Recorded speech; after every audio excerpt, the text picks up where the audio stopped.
Okay, no problem. And let's move on to the next speaker from Dr. Nemes-Baran, completed her Bachelor of Science degree in neuroscience in Baldwin Wallace University and her PhD in biomedical science, focusing on the neuroscience at Kent State University. Her graduate research was done at the Epilepsy Center at the Cleveland Clinic, and she did a postdoc at the University of Pennsylvania and a second postdoc at the Cleveland Clinic Learner Research Institute in the lab of Dr. Tara Del Silva, where she continued the work she will be discussing her talk today. So welcome, Ashley, and the floor is yours. Thank you very much. Let me share my screen here. Can everyone see? Wonderful. I'm very excited to be here today. Thank you so much for inviting me. I'm thrilled to share the data from the De Silva lab that was recently published in Cell Reports in our paper titled Fractalkine-Dependent Microglial Pruning of Viable Oligodendrocyte Progenitor Cells Regulates Myelination. Here's an overview of the findings of this paper and the data that I'll be presenting today. First, we observed that amoeboid microglia invade the corpus callosum and engulf oligodendrocyte progenitor cells, or OPCs, during development. And the majority of these engulfed OPCs were viable or alive. And we also found that fractalkine receptor deficient microglia exhibit a reduction in this engulfment process of OPCs, and fractalkine receptor deficient mice have reduced myelin thickness later in adulthood. Here's a simple schematic just to show the development of microglia. They're myeloid progenitor cells. They are derived from the yolk sac, and they infiltrate the central nervous system early in embryonic development. But postnatally, there's a population of amoeboid microglia that enter the corpus callosum through the lateral ventricles, and these are the cells that we focus on in this paper. And within a short period of time, they do eventually become more ramified as they mature.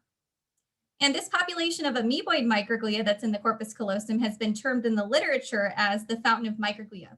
And we studied these cells, as you can see in these coronal sections here, using CX3CR1 GFP reporter mice. And you can see that they start to kind of cluster around the lateral ventricles and infiltrate in around postnatal day 5, filling in the corpus of genu by postnatal day 7. So looking at this time point in higher power, we can see that in the cortex, these microglia have a more ramified morphology with a smaller cell body and a lot of thin processes extending out. However, this population of microglia within the corpus callosum has a more amoeboid morphology. There's a lot less processes, and they've got much larger cell bodies. And then we know that microglia in the brain express CX3CR1, and they're the only cells in the brain to express it. But we wanted to make sure that these were not peripheral macrophages. So we crossed our CX3CR1 GFP reporter mice with the CCR2 RFP reporter mouse. And this labels peripheral macrophages. And we saw that in the spleen at P4 and P7 as our positive controls. However, this population of CX3CR1 cells in the brain was negative for CCR2, indicating that these really are microglial cells. And studies have shown that the nervous system undergoes a remodeling process during development. I'm sure you're all familiar with the seminal work that's shown that synapses are refined in an activity-dependent manner to make the brain more efficient for neural communication. But new studies have shown that that microglia underlie this process, and there's 3 major signaling mechanisms that have been demonstrated. Fractalkine signaling has been shown in the hippocampus, the barrel cortex, as well as the olfactory bulb. And if we look here, there's a there's a spine within the hippocampus having an increased number of dendritic spines in CX3CR1 knockout mice. Similarly, in another mechanism, triggering receptor expressed on myeloid cells 2, or TREM2, has also been shown to be involved in synaptic pruning of the hippocampus. And again, with the TREM2 knockout mice, we see an increased number of dendritic spines in the hippocampus. And a third mechanism that's been demonstrated is the complement system, specifically in the visual system. We see a reduction in engulfment of synapses by microglia having complement receptor 3 knocked out. This same pruning phenomenon has also been observed in neurons, both in development as well as adult neurogenesis. So in the adult dentate gyrus, we see IBA1 positive microglial cell here that's engulfing a PROX1 positive immature cell during neurogenesis in the adult dentate gyrus. And another example here is in development, we see in the developing cerebral cortex a microglial cell that's engulfing a PAX6 positive neural precursor cell. And then more recently, this has even been observed in the developing retina. Microglia are engulfing retinal ganglion cells during development. But looking at the timeline of this in the developing mouse, we see that microglia are invading the nervous system just before neurogenesis and synaptogenesis. And that puts them in the perfect position to be involved in this pruning process. And indeed, we see that microglia are engulfing both synapses as well as neural precursor cells early in development. But as I mentioned, there's this population of amoeboid microglia that infiltrate the corpus callosum postnatally around P7. And it's coincident with the time point of oligodendrogenesis and during that peak of oligodendrogenesis. So this led to our first research question: are OPCs pruned during development? To address this question, we took coronal brain sections from mice at different time points during development, and we labeled the microglia with green, as you can see here, using IBA1, and we used the NG2 reporter mouse to label OPCs. We took Z-stacks, 15 micrometer thick Z-stacks from 3 different areas of the corpus of genu across 3 different sections. So we had a total of 9 Z-stacks per mouse at different time points. And we were able to use software to 3D reconstruct these Z-stacks and identify the interactions between microglia and OPCs. And when looking at the raw images, we noticed that microglia are in contact with OPCs at varying degrees. So sometimes they would just contact the OPCs and other times they would engulf them. So we wanted to try to quantify these interactions and differentiate OPCs that are just being contacted from those that were being engulfed by microglia. And to do this, we used Amaris software. And you can see we created a green surface render in this video over top of the microglial cells and a red surface render over top of the OPCs. And by using Amaris, we could identify the area on the OPC that was being internalized by the microglial cell, as identified here in gray. And to determine the percent internalization of each OPC, we could quantify this by taking this internalized surface volume, the gray, and dividing it by the total surface volume for that OPC, shown here in red. And that would give us the percent internalization, which we could then parse out as contacted or engulfed. And looking at these different time points, you'll notice that there was a change in microglial morphology. They have an amoeboid shape, as we saw at postnatal day 7, but then they gradually ramify as they become more mature. And then quantifying this engulfment, we also saw a peak at postnatal day 7. So OPCs were being engulfed at the most at postnatal day 7, and it ended up reducing by postnatal day 11, where we see this ramified morphology. And there was no change in contacting throughout development, which was consistent with our observation of ramified morphology. We next wanted to know if the engulfed OPCs were actually being phagocytosed. So we took this P7 tissue, but we used reporter mice expressing, microglia were expressing GFP and OPCs were expressing TD tomato in red. And we identified internalized or engulfed OPCs and merged this then with our CD68 marker of the lysosome. And you can see this in these merged panels here. And looking at the quantification of this, the majority of the microglial volume was taken up by CD68 positive staining of the lysosome. And there was also a large portion of the microglial volume that was taken up by OPCs. But then looking at the OPCs that were engulfed by microglia, the majority of them were located within the CD68 positive lysosome, indicating that OPCs are phagocytosed within the lysosome. So then to look at the interactions between microglia and OPCs in real time, we used time-lapse confocal microscopy in ex vivo brain slices. And we found that microglia would contact, I hope you can see my cursor here, microglia would contact OPCs like you'll see in this example as pointed out by this arrow, but they wouldn't necessarily engulf those cells. They might move on, for example, to this cell and engulf it instead. Whereas in other situations, microglia would come up to a OPC and interact with it and immediately start engulfing it, which is what you'll see by this example with this arrowhead. So here we can see the microglial cell will go up to this OPC and it's going to move on then without engulfing.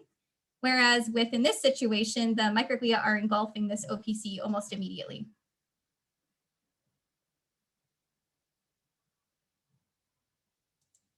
Now looking at a zoomed in view of this, we can see the green microglia again engulfing the OPCs in red.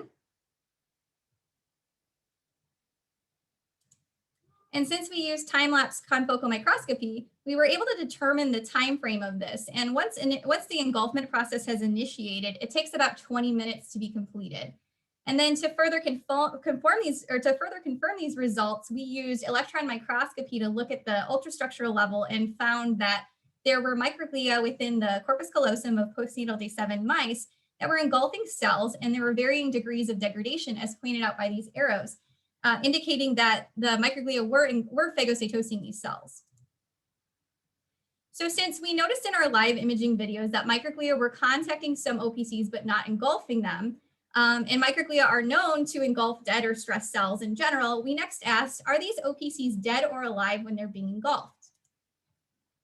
So we used paraformaldehyde perfused brains and stained for caspase-3, which is a marker of apoptosis. And as you can see, looking at our microglia and our OPCs, these arrows indicate OPCs that are being engulfed. And in this representative image, you can see they're negative for caspase-3, as shown in the merged panels.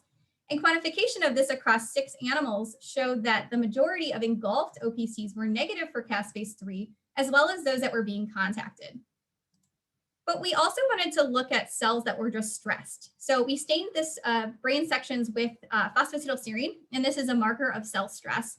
And again, as shown by the arrows, we can identify some OPCs within these representative images, which are negative for phosphatidylserine, shown across the merges.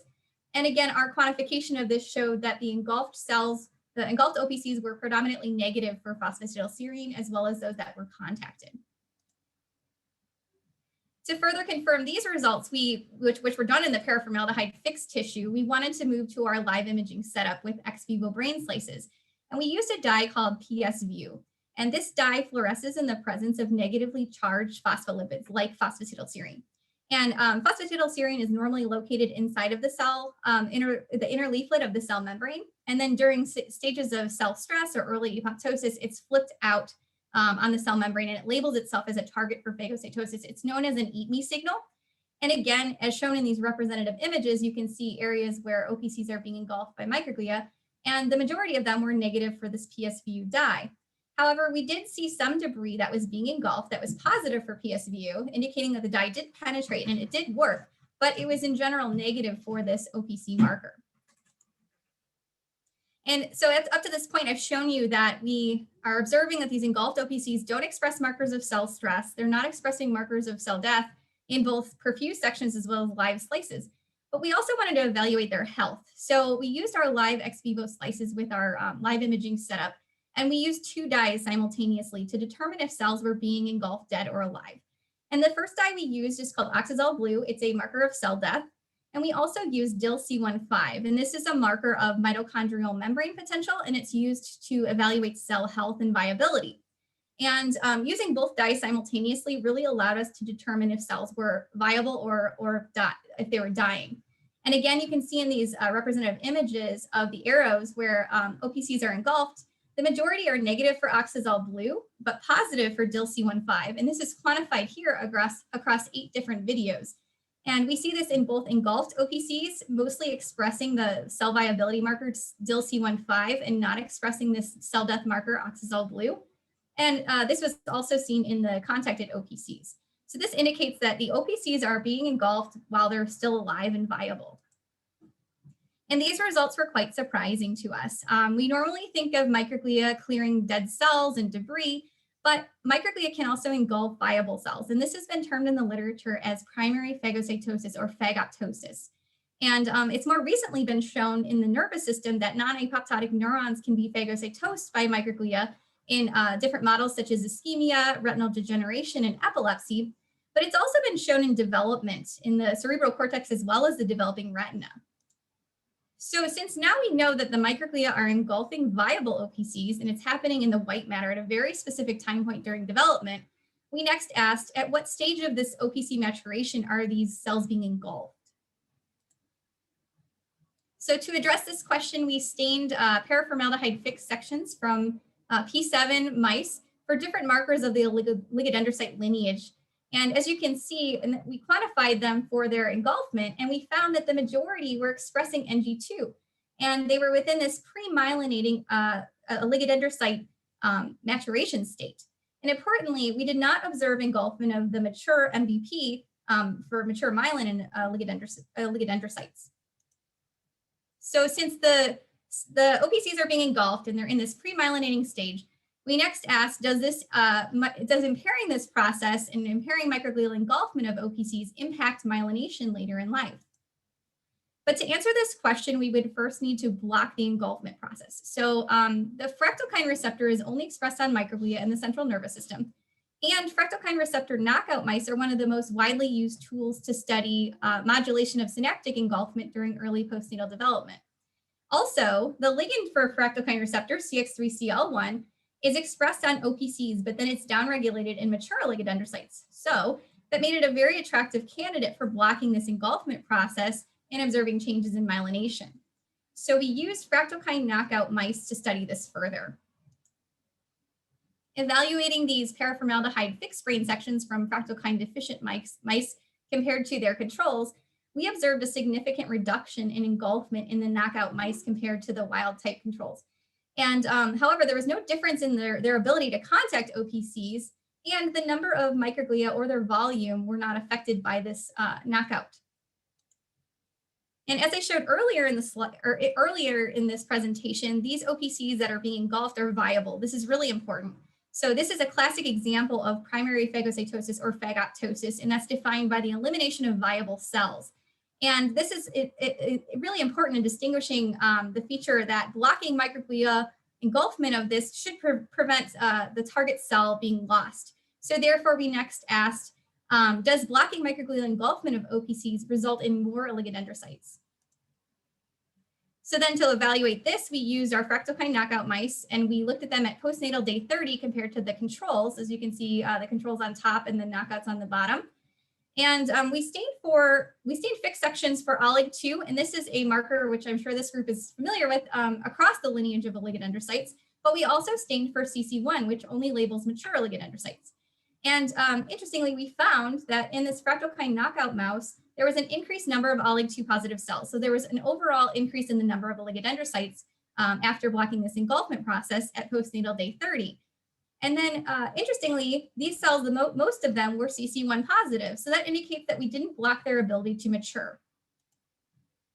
So since we observed an increase in the number of oligodendrocytes at P30, and we know this process impacts myelination, or we wanted to know if this process impacts myelination. So we used electron microscopy to evaluate myelin thickness in the knockout mice compared to the controls.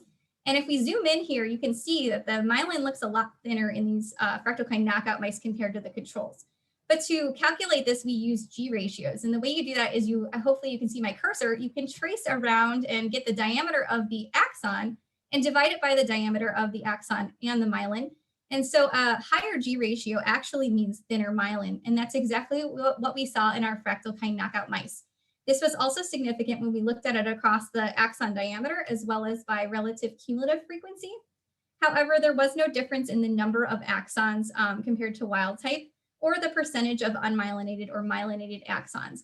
So this indicates that the same number of axons were myelinated, but that myelin was much thinner in the knockout animals. So to conclude, our results show that the amoeboid microglia that are migrating from the ventricular zone into the corpus callosum at early postnatal development are engulfing OPCs, and this is termed in the literature as primary phagocytosis or phagocytosis. And microglial engulfment of OPCs is a fractalkine-dependent process, and blocking this process results in an increased number of oligodendrocytes. And this results in hypomyelination, suggesting that this process is really important for the development of normal white matter. And these results provide a new process in development, and our lab is really excited to continue exploring this further. We have a great group that's looking into a lot of different pathways with this. And I'd like to acknowledge them now. Obviously, my mentor, Dr. Tara De Silva, and our co-author, Donovan White, as well as the rest of the group is shown here, especially Irfan Muhammad, Kirsten Scarlett Evanuk, and Gabrielle May. We also got a lot of help from the Cleveland Clinic Imaging Corps, so thank you, Judy, John, and May, as well as the Cleveland Clinic Art and Photography Department. And we couldn't do this work without the assistance of our funding sources, obviously. And I'd also like to thank everyone for their attention and for tuning in today. And I'm happy to answer any questions. Great talk. So please, anyone with questions, please write them in the chat. And while that rolls in, I have a couple of questions. The first is, Will the microglial ablation using like the drug Plexicon phenocopy the CX3CR1 knockout phenotype that you see? That's a great question. Actually, there have been other studies that have looked at basically blocking phagocytosis using pharmacological agents, just like the one you're describing. They've seen differences than what we have seen. They haven't looked in the exact same place, same time, same cells or anything like that. But the important part is here, we're targeting the fractalkine receptor specifically on microglia. And the thing that really makes it different from blocking or removing microglia from the equation altogether is that these microglia are still there. They do a lot of things in the brain. They're still contacting oligodendrocytes. So just by manipulating only one receptor, we think we would see a very different, we know we would see a very different phenotype from taking microglia out completely. That's a great question. And I have a question is that will the G ratio got rescued if the mouse is later in their life, like a P120? I wonder if it's a delayed or like what happened. That's a good question. We've only looked at postnatal day 30 so far, but we have, we're aging these mice and looking at other projects. So down the road, definitely keep an eye out for papers coming from the De Silva lab to address those questions later in development in adulthood. That's a great question. I guess I have another question. Do you think the CX3CL1 from OPCs is the signal for phagocytosis, or do you think it's something else that also signals to through CX3CR1? Well, we've shown a reduction in engulfment by blocking the receptor on microglia. So that's definitely our next quest, is to identify the ligand on the OPCs. And we'd like to develop a new way to manipulate that ligand specifically on the oligodendrocyte as opposed to targeting the microglial cell. And CX3CL1 is a great candidate. We have to look at others. It's kind of a new beginning. We're opening a door to a lot of new experiments for the lab. There is a question from Jerry that I might miss this. Then how do microglia pick which OPC to phagocytose? This is the golden question that we're still trying to answer. So far, we know that they are particularly interested in a pre-myelinating stage of maturity of OPCs, but they're not dead. They're still alive. There might be some kind of a ligand. It's not an eat me signal like phosphatidylserine. It's not apoptotic signals. So we've eliminated some things. We do know that we have evidence, obviously, there's something going on with fractalkine signaling, but there are other signaling mechanisms that could be involved as well. So that's a golden question. Great question, Jerry. And we're hoping to start to look now, turn to the OPCs that are being engulfed compared to those that are not, and looking at some of the differences and trying to identify how they pick that OPC to phagocytose. I have a related question. I guess in your like live imaging system, the ones that just touching versus the one that like engulf, are they in a similar like distribution wise, like in a similar density, like every other so often, or you see a spatial separation in terms of that different events? Yeah, we haven't done like a thorough evaluation of like track tracing or anything like that with our live imaging. So I can't tell you for sure, but we definitely, I mean, we've quantified cells that are being contacted. We've quantified cells that are being engulfed. Obviously, there's going to be more contacting than engulfment. But as far as like, does it go to a certain area and just look in that area? I'm not sure. That would be a really cool study to look at and evaluate in some of these videos using maybe some track tracing software. A lot of time. Maybe we need to get one of our undergrads to do this for us. It's a good suggestion. I have a question from Akram. Does this phenomenon happen in the inflammation context? Can we consider microglia as a detrimental effectors that impair remyelination? So there are some studies that have looked into this in the context of disease. I've mostly focused on normal development. These amoeboid cells anyway are only going to be present in the early developmental stages, as I showed you. So, I mean, we've started with normal development. It would be great to look at maybe like a demyelination model during development. Maybe this could be something that could be translated later on. But as far as looking later in life, we haven't evaluated that. But obviously, there's a big interest in demyelination and remyelination, and hopefully these experiments can provide some insight into that. but I don't have an answer for you at this time. Sorry. The next question is from Kathy. Are OPCs that are phagocytosed also have C3 deposits on them? And the OPCs that get in contact with microglia but not phagocytosed have less or reduced C3 deposits? Yeah, so we're looking into other things that are different about these OPCs compared to the ones that are being engulfed or just contacted. The complement system is obviously a hot topic in the field, so we'll be looking into that, but I don't have an exact answer for you yet. So keep an eye on the papers coming out of the De Silva lab. Hopefully they'll have some data to suggest either way. I guess we can ask this last question for this part of the talk from Maria Zapart. Hi, great talk. Have you thought about inducing phosphatidylserine exposure by knocking flipases or overexpressing scramblases in the OPC population, just in case PS exposure level is below detection level?